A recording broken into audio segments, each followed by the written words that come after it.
Welcome, my friends, to Rad Warrior TV. And I'm doing something a little different today.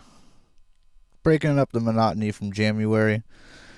And for all of you out there who are plugging out posts daily, keep on it. You're awesome. Keep creating because it's the only thing we have left against the machines. Speaking about machines, wanted to go over my new 2026 Dawless setup. It's changed a little bit since last time I gave you all a run through of my setup, and no synths gear talk video would be complete without a cup of warm coffee. I wonder what it sounds like when I spill it up. Just kidding. Okay, probably add a bunch of noise. I need that Rainier Effects pedal. Anyhow, yes, the new Battle Station setup, aka Mega Desk. Still running everything out of the Novation circuit tracks, and still operating with the A Force Truly Evil from Retrofuturism 2. And that's still my favorite sample pack. If you like anything that's synthwave, dark synths, sounds like it's out of Stranger Things, as my wife says, and all my friends, yeah, that is the go-to pack. Comes with some pretty good samples, but I did about 3 albums trying to make those sound as good as I can get them, and sometimes you just have to upload the right samples and patches. So, with that being said, what do all these machines do if you've got all the synths you want in this? Well, since it's got MIDI 1 and 2, I figured I'd start exploring a little bit. Haven't been successful with getting anything except for the root C note onto the Pro 1. So, Pro 1's receiving Synth 2. But let's step back. What about Synth 1? What is it getting? It gets the almighty Volca FM. That thing, it's tough as nails. I dropped it the other day on the Prototar, my custom keytar MIDI controller, and it's still chiming away. Love that thing. But also, alongside that, getting bass lines is the Roland JU06A. Throw it on note.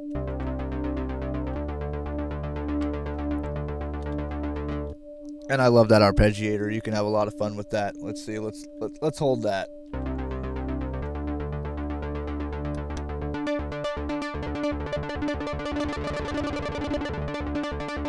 Oh yeah. Lots of rolling fun there.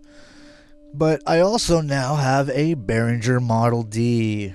It's the almighty ripoff of the Moog Model D. Correct me, because I'm probably wrong on that, but I'm not taking a 12th take of this video. 3 oscillators, analog, on sale of reverb used for $160. Not bad. Amazing. I bought this one outright at my local Pro Audio World DJ and accessories spot in Petaluma, California for a good $400. So it might be a while before I add anything to this monstrous setup. Kind of running out of MIDI options anyhow. So yes, I get 3 bass lines essentially, using either like a TB303 or my favorite OBX patch for bass, and then also getting an analog bass tone out of here, even though it's digital, and then just clunkify it with that DX7 tone. My favorite patch on the Volca FM is the Morph bass or North bass.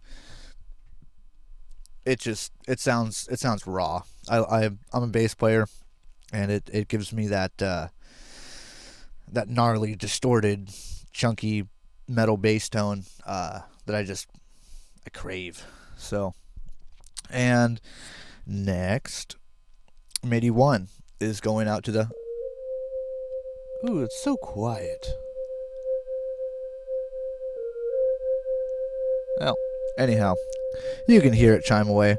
And that's the Arteria Micro Freak custom little preset with Oh, it's on a super wave with a square shape to it, and that patch is called Fuck Me. I will be doing a whole custom Arturia Microfreak sample packs called the Rad Warriors Perverted. What was it again? Rad Warriors Perverted Presets. Yeah, that's right. Perverted presets. They're gonna be all nasty. It's great. Um, yeah, don't let your wife see those files. She might divorce you just because the name's on them. Anyhow, but they sound nice and juicy. Yeah. And I guess lastly, the one that's kind of probably out of frame here because I've got the wide angle lens so you can see my face and not be distorted by the fisheye. But my good old Yamaha FGD-P50. It's got some cool presets in it. I like the patch 08 gate. Anyways,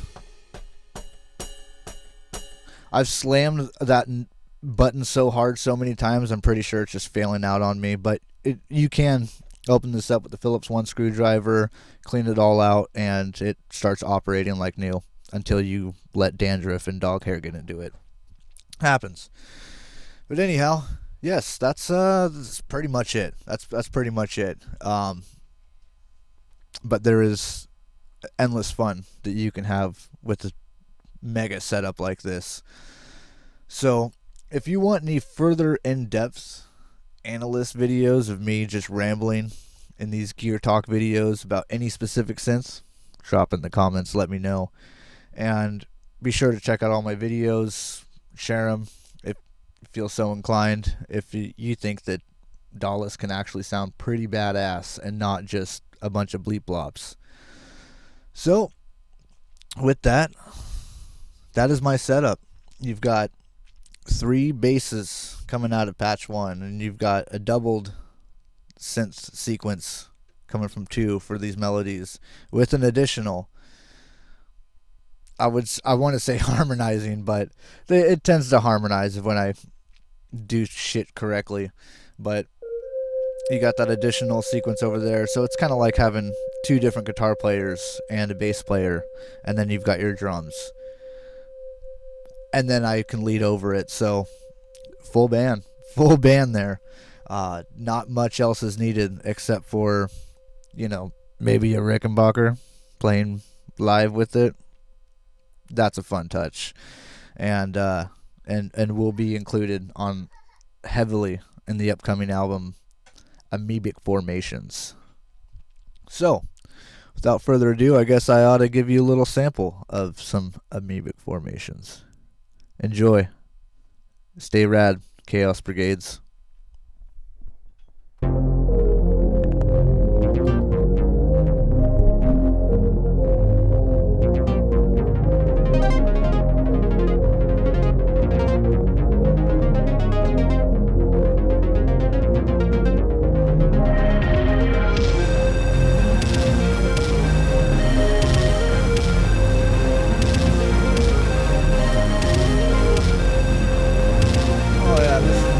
Mighty cozy, just laying down in bed.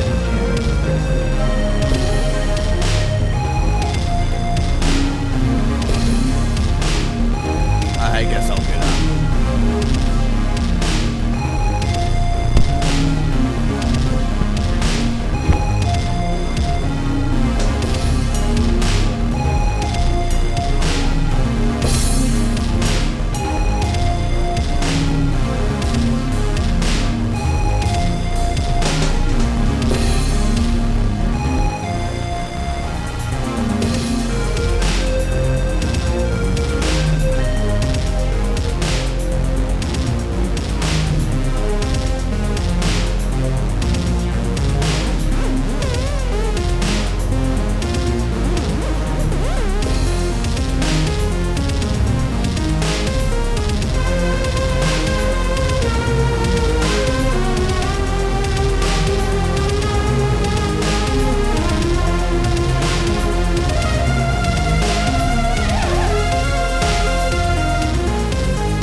I didn't mention drum 4. I'll use that for fills or additional percussive stuff, so there's always too much shit going on. It's rad!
Formations coming 2026. If you stuck around this long in the video, keep kicking ass on Jamuary, my friends. And that's Chaos Brigades. We'll stay back. See you in the next one.